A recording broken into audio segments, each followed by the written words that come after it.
Hello. Welcome to day 18 of the paper trail. I'm sitting here with my baby. She's sleeping. And I was just thinking because when we were going to when she was going to sleep, we were looking at our dream apartments. Like, I want to live in a city, and I always tell her that we're going to live in a high-rise building, and we were just looking at like cityscapes and stuff on Pinterest or whatever. Because she says she wants to live in the city too, right? Uh-oh. And so it had me thinking about how exactly I'm going to execute that, because that is something I want to do before I have another baby. That's something I want to do before I turn 30.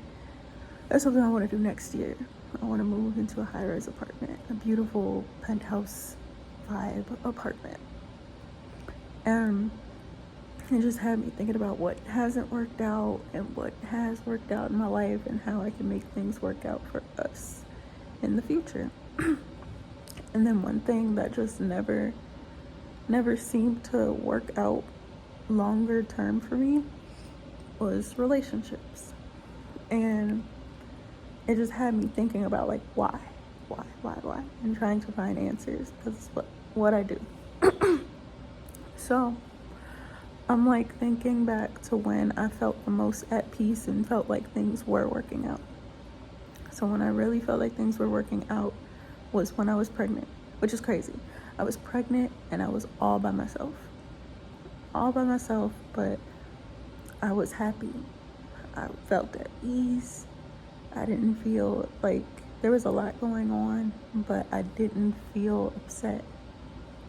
That was the first time I was not talking to anybody at all.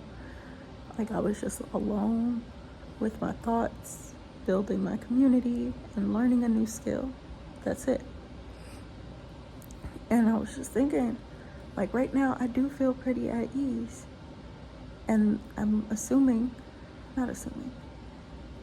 The truth of the matter is, when I get into relationships, I don't think I ever intend on being in relationships.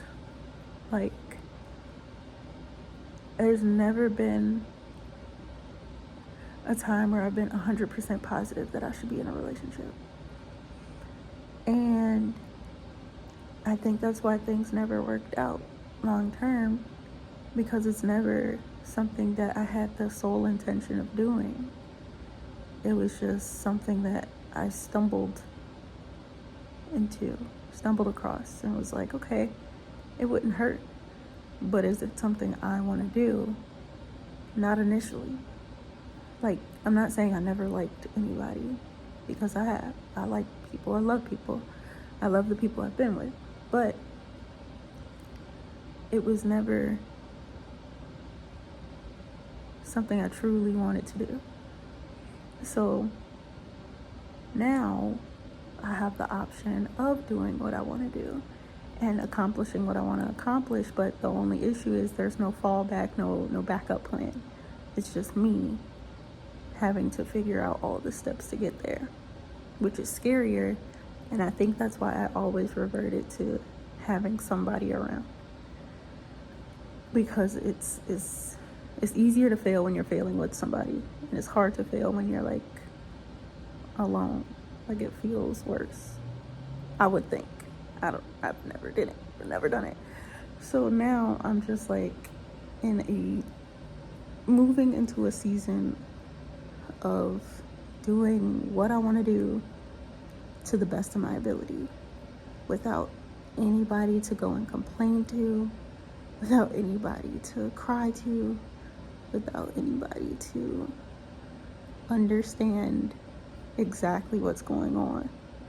Because that was another thing, especially in my last relationship. It's like nobody understood what I was talking about, because that person knew everything. And so right now, I guess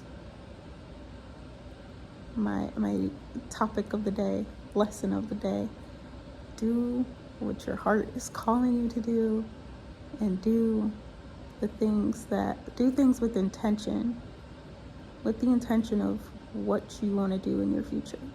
So I don't even know if that made sense, but I have a vision for myself. And moving forward, if things don't align with the vision that I have for myself, the people don't align, like if their habits don't align with the person that I want to become,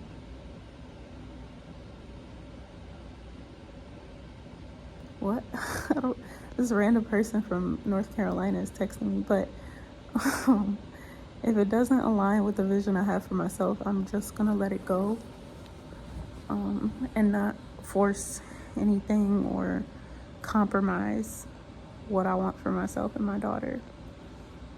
And that's the vibe. See you tomorrow. Bye.